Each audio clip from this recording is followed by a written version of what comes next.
حساس تنصیبات کو نشانہ بنانے کی ہدایت خود چیئرمین پی ٹی آئی نے دی۔ عثمان ڈار کی طرف سے ہوش ربا انکشافات سامنے آئے ہیں۔ نجی ٹی وی کو انٹرویو میں کہا گیا ہے کہ 9 مئی کے واقعات کی منصوبہ بندی چیئرمین پی ٹی آئی کی زیر صدارت زمان پارک میں ہوئی۔ چیئرمین پی ٹی آئی کی گرفتاری کی صورت میں حساس تنصیبات کو نشانہ بنانے کی ہدایت دی گئی۔ اکتوبر 2022 میں long march general Asim Munir کی بطور آرمی چیف تعیناتی روکنے کے لیے بھی کیا گیا۔ انہوں نے کہا کہ 9 مئی کے حملوں کا مقصد فوج پر دباؤ ڈال کر جنرل سید عاصم منیر کو عہدے سے ہٹانا تھا۔ چیئرمین پی ٹی آئی نے گرفتاری سے بچنے کے لیے اپنے کارکنوں کی ذہن سازی کی۔ جوڈیشل کمپلیکس اسلام آباد اور زمان پاک میں جو کچھ ہوا اسی ذہن سازی کا نتیجہ تھا۔ عثمان ڈار نے پی ٹی آئی اور سیاست کو بھی خیر بات کہہ دیا۔ اور اس وقت ہمارے ساتھ ٹیلی فون لائن پر موجود ہیں فیاض الحسن چوہان صاحب۔ بہت شکریہ چوہان صاحب آپ کے وقت کے لیے۔ چوہان صاحب، ایک اور بڑا انکشاف عثمان ڈار کی جانب سے کہ 9 مئی کے جو واقعات ہیں اس کی سوچی سمجھی ایک منصوبہ بندی اور وہ بھی چیئرمین پی ٹی آئی نے کی۔ بسم اللہ الرحمن الرحیم۔ دیکھیں، عثمان ڈار صاحب دیر آئے درست آئے کے مطابق میں یہ سمجھتا ہوں کہ انہوں نے آج اچھا فیصلہ کیا ہے، اور لیکن جو باتیں بتائی ہیں وہ کوئی نئی نہیں ہے۔ پچھلے جناب 4 ماہ سے میرے سمیت بہت سے دوست ہیں کہ جو ساری چیزیں بیان کرتے رہے، اور میں یہ سمجھتا ہوں کہ ابھی عثمان ڈار صاحب سے اور بہت سی مجھے توقعات ہیں کہ وہ چیزیں بیان کریں گے۔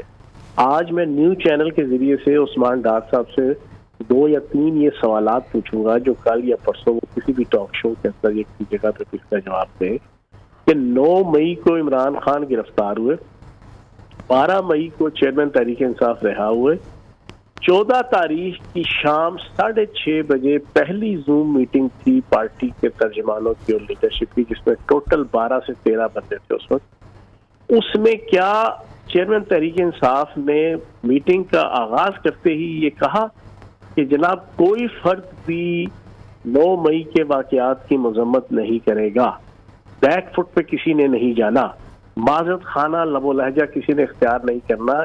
مطلب اس کا یہ کہ آپ نے قطر بھی 9 مئی کی جتنی ریاست دشمن، ملک دشمن، معاشرے کی دشمنی کے اوپر مبنی جو اقدامات ہوئے، جو مار دھاڑ ہوئی، جو قتل و غارت ہوئی، جو غنڈہ گردی ہوئی، جو بدماشی ہوئی، اس کے اوپر آپ نے معذرت خانہ لب و لہجہ اختیار نہیں کرنا۔ یہ آپ عثمان ڈار صاحب وہاں موجود تھے اس میٹنگ میں۔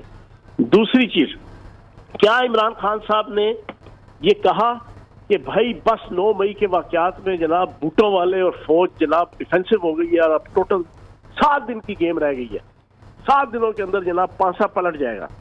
یہ والی بات میری عثمان ڈار صاحب سے گزارش ہے کہ وہ کریں۔ اور تیسری بات، چیئرمین تحریک انصاف نے جو کہا اور جو سب سے الارمنگ تھا، جس کے اوپر پھر میں نے اپنا انگلی اٹھائی کہ مجھے بات کرنے دیں، لیکن انہوں نے مجھے بات نہیں کرنے دی، اس میں انہوں نے کہا تیمور جھگڑا کو اور عاطف خان کو مخاطب کر کے دونوں کو کہا کہ تم دونوں تمام کے پی کے رہنماؤں کو یہ حکم دو کہ آج رات کو سارے ٹویٹ کریں کہ کل سے ہم مولانا فضل الرحمان صاحب کے مدرسوں کے باہر مظاہرے شروع کر رہی ہے پی ٹی آئی، اور کل آپ ساروں نے مظاہرے کرنے ہیں پورے کے پی کے ہر ضلع کے ہر محلے میں جہاں جہاں پہ فضل الرحمان صاحب کے مدرسے ہیں۔ اس کا کیا مطلب تھا؟ اس کا مطلب یہ تھا کہ گلی گلی محلے محلے میں خانہ جنگی۔ تو عثمان ڈار صاحب سے میری یہ سوال ہے کہ یہ جو 3 چیزیں ہیں ان کا بھی آپ آئیں، آپ فرنٹ فٹ پہ آ کے اب آپ نے جھنڈا اٹھا لیا ہے حق اور سچ کا، اور آپ نے فیصلہ کر لیا ہے کہ آپ نے سچ اور حق بات جناب پبلک کو بتانی ہے، پی ٹی آئی کے ورکرز کو بتانی ہے۔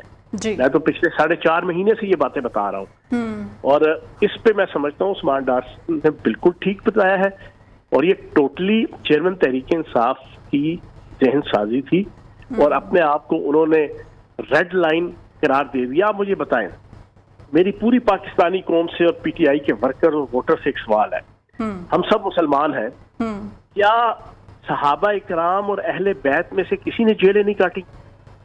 کیا امام ابو حنیفہ رحمۃ اللہ علیہ، امام شافعی رحمۃ اللہ علیہ، امام مالک رحمۃ اللہ علیہ، امام احمد بن حنبل رحمۃ اللہ علیہ، امام تیمیہ رحمۃ اللہ علیہ جیسے بڑے بڑے فقی، کیا انہوں نے عباسی اور اموی خلفاء کی جناب ظلم اور جبر کے اوپر مبنی اور ریاست جبر کے اوپر مبنی جیلیں نہیں کاٹی؟ انہوں نے تو اپنے آپ کو ریڈ لائن نہیں کہا۔ اگر وہ چاہتے اہل بیت سے لے کے صحابہ اکرام سے لے کے جناب یہ جتنے میں نے آپ کو نام گنوائے